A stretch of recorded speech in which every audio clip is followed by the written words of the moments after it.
नमस्कार, माझ्या फर्स्ट व्लॉगमध्ये तुमचं सगळ्यांचं स्वागत आहे. आम्ही निघालो होतो कपर्दिकेश्वर मंदिरामध्ये ओतूर येथे. तिथे गेल्यावरती अशी छोटी छोटी मुले टिक्का लावत होते, तर आम्ही ते लावून पुढे निघालो. तर बघितलं तर खूप मोठे मोठे असे स्टॉल्स वगैरे लागले होते. नंतर पुढे जाऊन बघितलं तर पाळणे, खेळणी हे सगळंच होतं.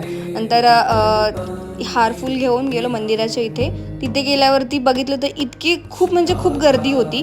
नंतर आम्ही असं ठरवलं की कळसाचं दर्शन घ्यायचं आणि निघायचं. तर बाहेर अशी छोटीशी पिंड होती, त्याचं दर्शन घेतलं. पुढे निघालो तर बघितलं मेहंदीचे स्टॉल्स होते, तर मेहंदी लावली थोडीशी. आणि नंतर पुढे जाऊन आईला थोड्याशा वस्तू घ्यायच्या होत्या, त्या घेतल्या. मंचुरियन खाल्ला, नंतर मिसळ पाव खाल्ला. त्यानंतर पुढे निघालो तर राखी घ्यायची होती, राखी पौर्णिमा होती. राखी घेतल्या. राखीमध्ये पण खूप छान छान अशा व्हरायटीज आल्यात. घरी गेल्यानंतर दादाचं औक्षण केलं. हा खूप लेट व्लॉग येतोय, त्याबद्दल sorry. Thank you for watching this video. Bye.